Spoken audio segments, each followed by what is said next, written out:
Alright YouTube, taking the Pan America back out today. Took the boxes off. Gives the bike a little bit of a different silhouette. I don't think I've actually taken the boxes off since I owned this bike. You know, definitely gives a little bit different of a silhouette. Makes it a little bit easier to get on and off of. You don't got to worry about slapping your leg into a box. Of course, if you drop it, it's not going to hit the box. But let's go for a ride and have a conversation.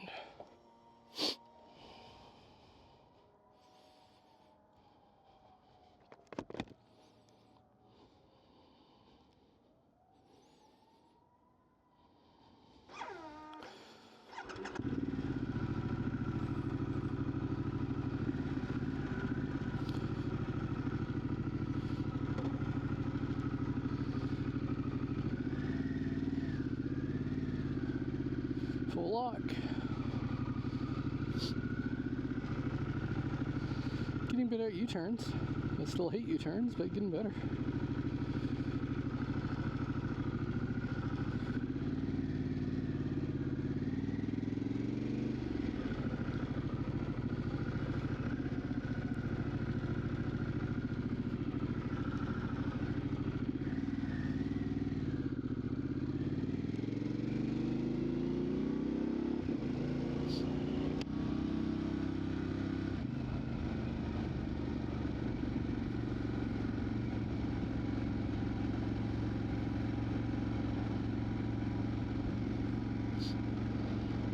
Lovely Saturday for a ride here.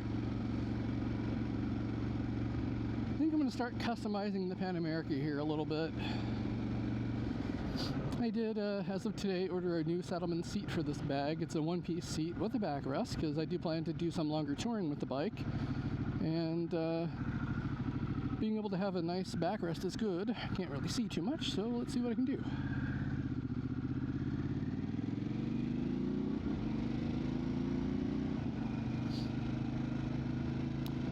But yeah, that's going to be the first thing. I'm looking at some clutch covers and other covers that go in the engine, crank covers, you know, things to just give it a little bit of, I don't know, my own personal design on the bike. I do really like the bike. I kind of dig it without the bags. You know, I love having the bags, but I do kind of like the silhouette it gives without the bags.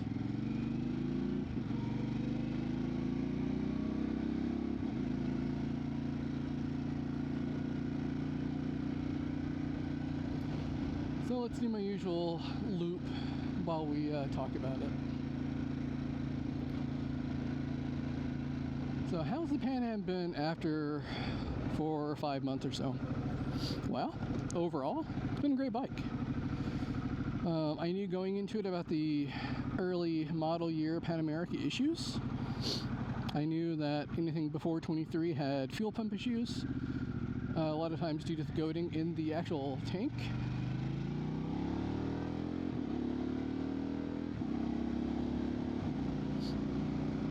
This one was not a stranger to that. I've talked about it in other videos. Had the fuel pump replaced. It was a certified pre-owned, so there's no cost to me for that fuel pump replacement. I've had the battery replaced. That was also no cost to me at the dealership I got it from. Other than that, basic maintenance. You know, I've cleaned the chain, washed the bike, and it's been great.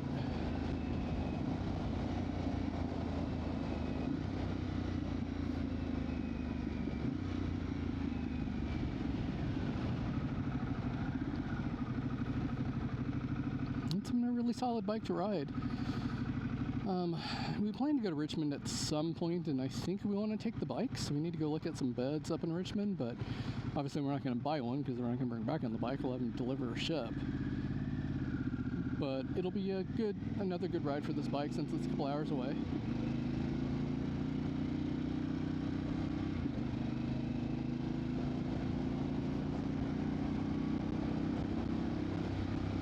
Only other additions I do, I would probably order the taller windscreen. At some point I still may. I know Harley has one, Puig has one. I kind of like the look of the Puig. It's a smoked windscreen, so I may get that too. Change that out and take out this little windscreen attachment I bought for, $60 on Amazon. other than that, the bike needs a wash. The camera's probably picking up how covered in pollen it is right now because it is spring and everything is green. I mean, everything is covered in tree pollen, which is great for my sinuses. It's wonderful for my allergies, and it's great. That said, other things the bike has, I mean, it has new tires. When I bought it, I had new tires on it, so that's good. It does have 3 bags. It's got a good hefty skid plate. It is a heavy bike, but it feels extremely light. I've not been able to run it at anywhere near like any top speeds because I'm nowhere on my commute that I can do that safely. I've seen a lot of hooligan Pan Ams or a hooligan Pan Am, and it's a really interesting look. The Pan Am ST is more street oriented over anything dealing with, ADV. It's a little bit lower of a bike.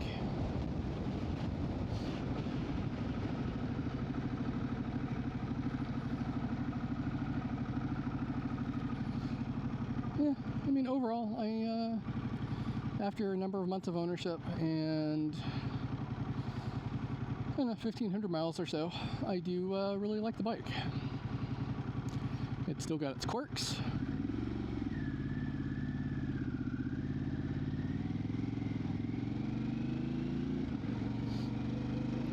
But I mean, the bike just goes. This is road mode. But I mean, even in road mode, the bike's very lively.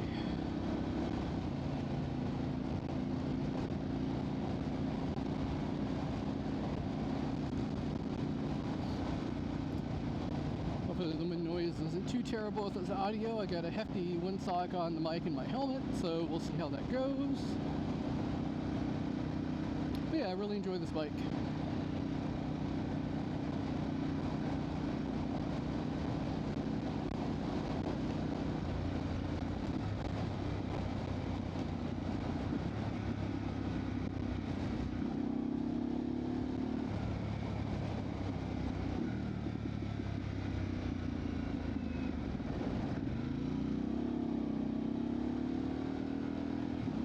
Let's go.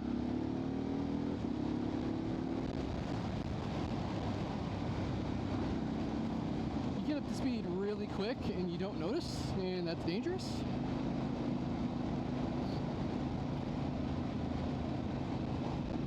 As is this person that didn't even stop at a stop sign.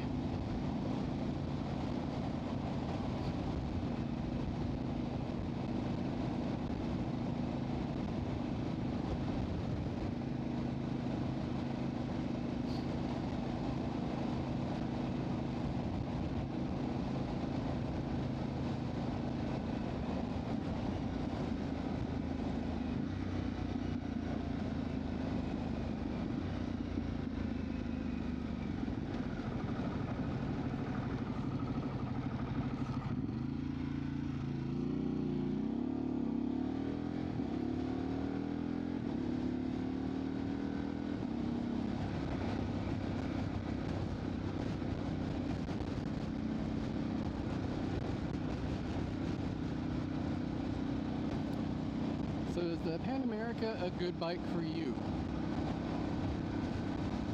Maybe. Depends on what you want out of your bike. Not every bike is good for everything you want to do. Can I do some dirt and hard gravel on this? Yeah, I could. These tires are probably 90% street, 10% dirt.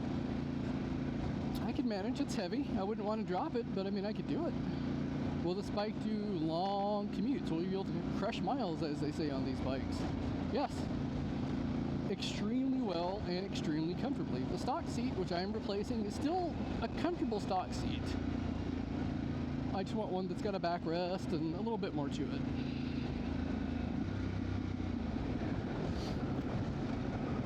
Wind protection, I mean, the windscreen here is not the best. It's a little bit too short for me at like 6'1".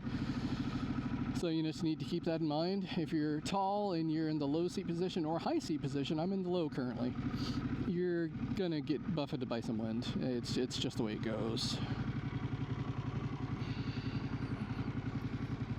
And this little clip-on windscreen is a nice to have. I mean, it helps a little bit, but it's still, you know, not the best.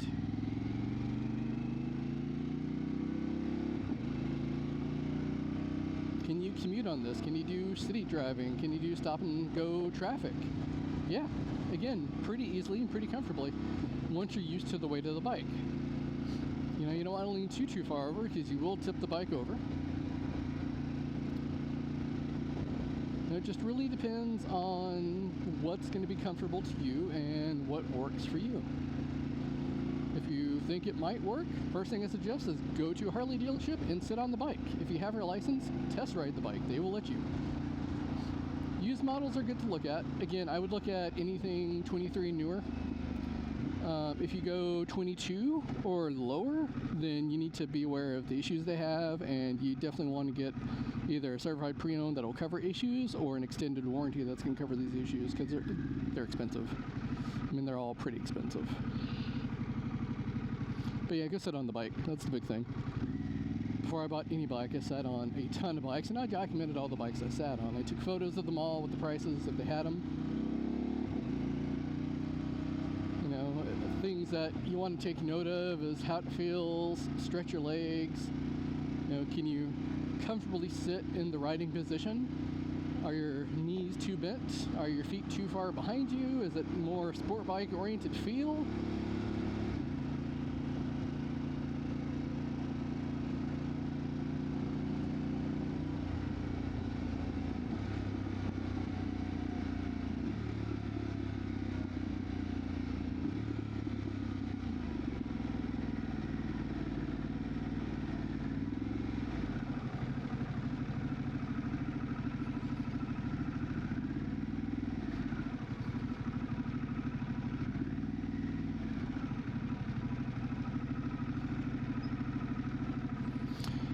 Also, if you're a newer rider, you need to figure out what horsepower is good for you, what cc engine you want to start looking at.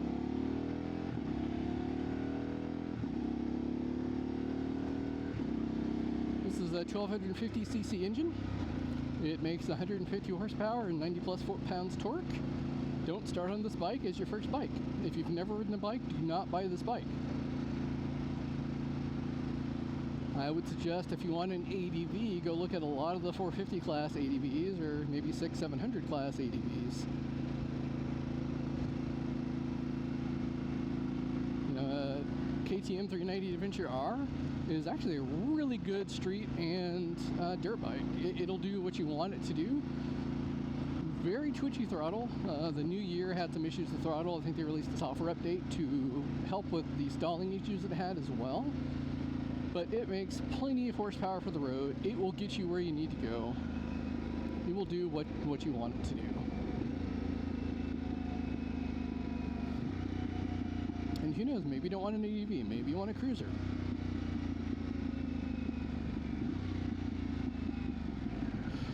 Go look at some older Japanese metric cruisers. I mean, Vulcan 900s are great. Vulcan 900 was my first bike, 900cc, but also was, you know, 500 pounds. So, I mean, it was very easy to ride. It was low to the ground. It was a very good throttle and power delivery. I mean, you didn't feel like you were ever going to go out of control when you pulled the throttle back on that bike. Whereas this, when you put it in sport mode and you pull the throttle back, you feel that wheel want to come up. Never experienced that on the Vulcan. Vulcans are good, Boulevards are good, older Hondas are good, the Shadow Aero is good, the Shadow Phantom's good. They're all excellent bikes. Then, you know, there's Indian, there's Harley. Starter Cruiser, I mean, the Nightster for Harley is, honestly, it's a Sportster. It's just a new one. It's got the same engine as this does, but it's a under 1,000 cc as opposed to the 1250 here, but it'll still crank 90 horsepower. It's a powerful engine that you can actually update and do stuff on.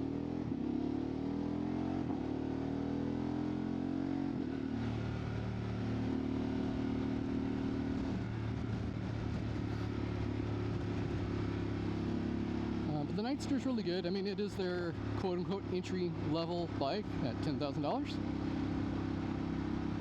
The Sportster, I mean, it is literally the same engine as the Pan America, makes the same horsepower as the Pan America does, but it's, I don't know, I do not personally like the Sportster. It's not for me. I like the big fat chunky tires on it. I like chunky tires on a bike. I can't lie, as some people might say. And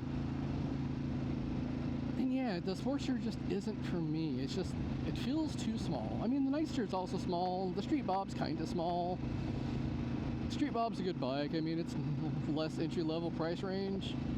But I mean, it's a powerful, it's like 1800 cc. I mean, that is like one of the lower cc's they have outside of my bike and the Nightster. But go look at Indians. The Scout 60 lineup, those are all under 1000 cc bikes.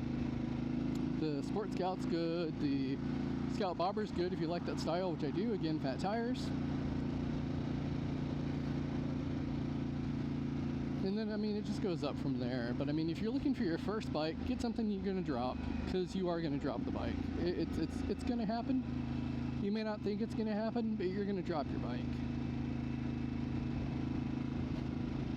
Take it from someone who's dropped their bike in a parking lot. Allegedly. Not that there's video on this channel for that or anything, but, you know, if there were, you should go watch it. One might say it's a short.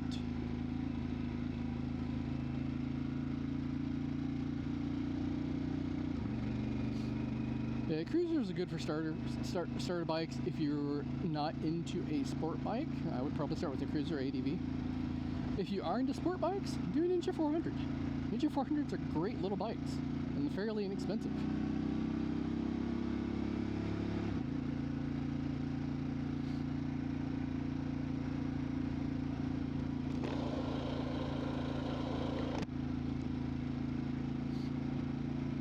But yeah, go sit on all the bikes, visit dealerships, talk to the people at the dealerships. Get a feel for how the dealership is. Glance at surface at the dealership. Do they look like they have staff? Does everything seem to be moving quickly? Were you greeted? Were they nice? Were they pushy? You know, I take all this into account when I go look at stuff. If I don't like the vibe I'm getting from the location, I'm not going to shop there. Also, keep in mind distance. There's Harley dealers everywhere. Indian dealers? Not so much. I mean, there's a few, but they don't have the network Harley does.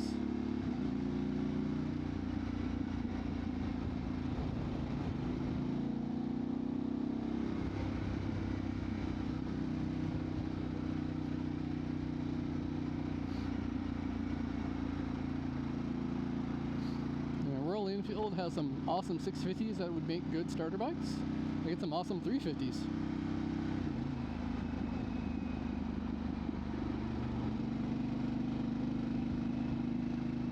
Also, I'd like to know what this person in front of me is doing.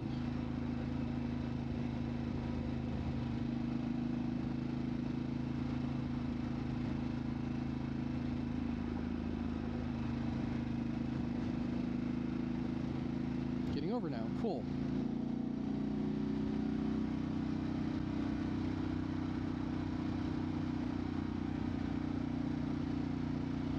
Yeah, first thing, go sit on bikes.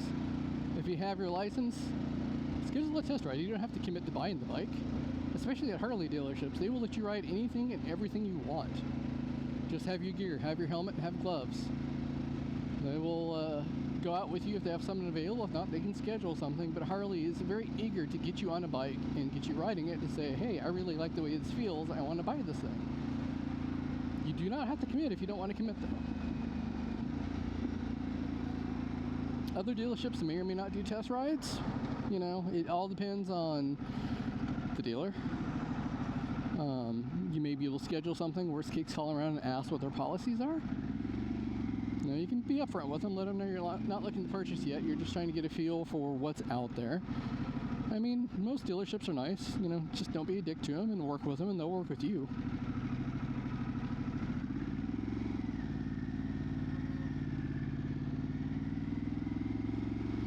Nice sunny day in my part of Virginia, so there's everybody and their mother out right now.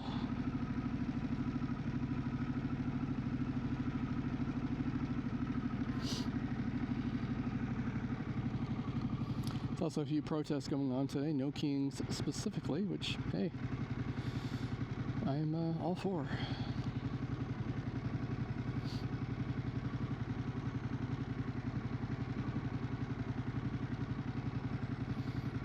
Yeah, go shop around, figure out what you want. And I may have said this in other videos that I didn't edit and post because of sound quality, but if you don't have your license, take the MSF.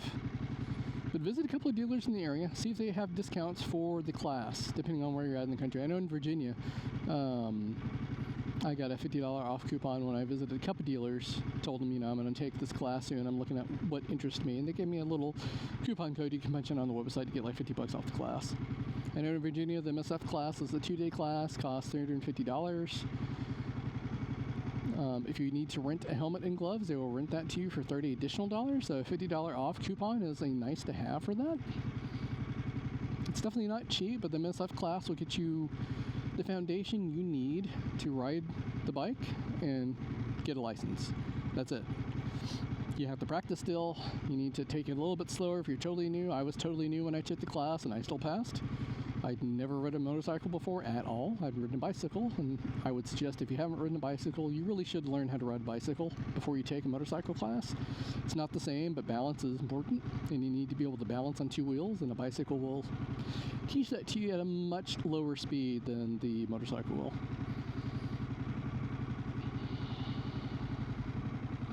So yeah, this video has been kind of all over the place. But yeah, it just depends. What is good for you? What is comfortable for you? What are you looking for? What do you want out of your bike? Figure that out. Talk to friends who ride.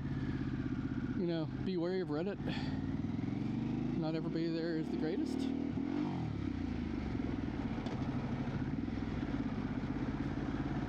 So,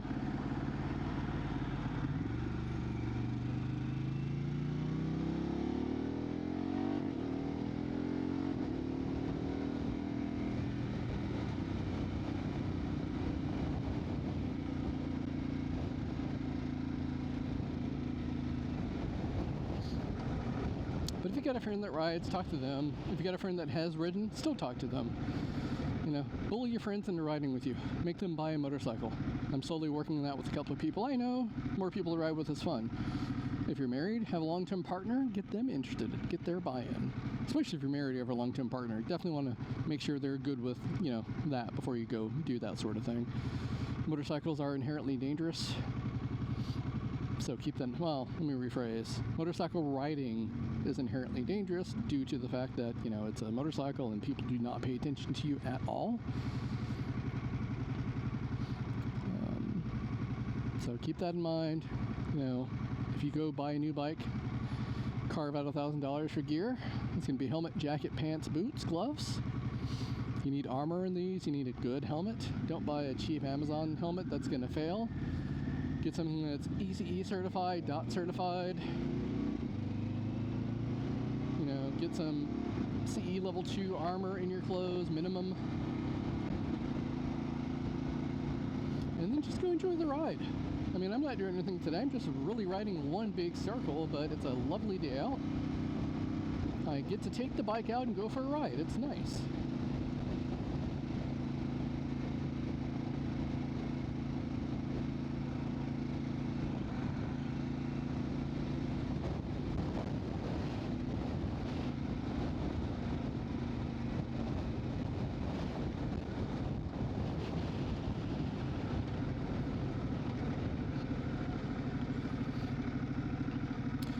And while I guess one last thing I'll mention as far as shopping around for bikes, there's the main dealers, Indian, Harley. Sometimes they have add-ons, like the Indian dealer around here one of the Indian dealers sells Can-Ams, one of the Indian dealer also sells Royal Enfield motorcycles. So, there'll be a lot of dealers that do two different bikes.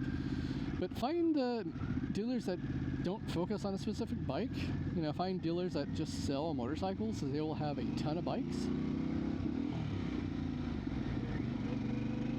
All brands, all kinds. They will definitely let you sit on the bikes as well. Test riding again, it's going to be a different story. Who knows what they have, what they don't have. But be polite, talk to the salesman. If you give them your phone number, be aware you're going to get emails, you're going to get calls. It is going to happen.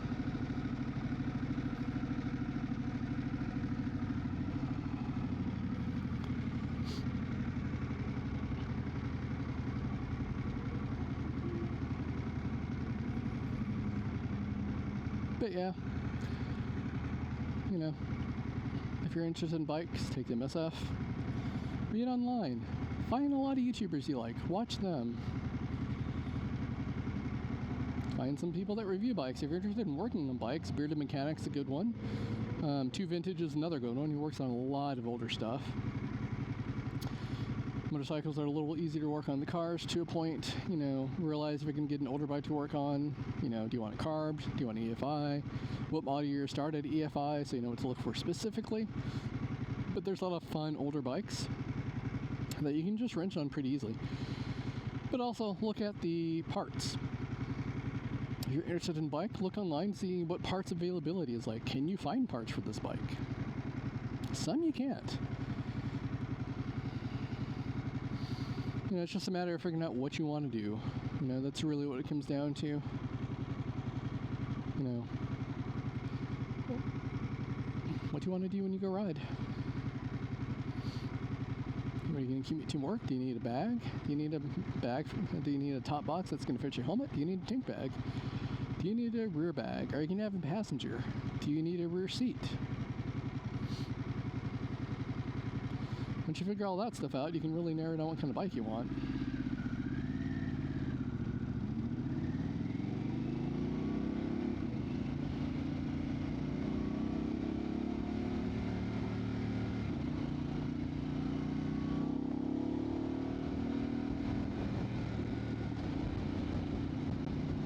But yeah, ride safe, do your research, figure out what you want to ride, talk to your friends, just have fun. Motorcycle riding is a very enjoyable hobby. It can be your daily commuter. It can be your weekend commuter. It can be, you know, what you ride all the time if you don't want a car. Just, you know, have some rain gear and prepare for cold weather riding.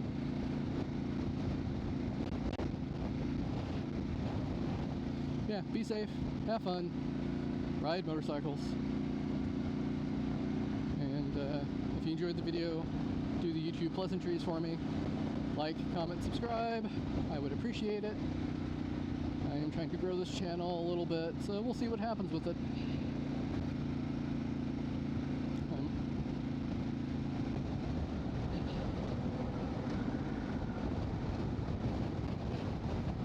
Alright, y'all. Take care.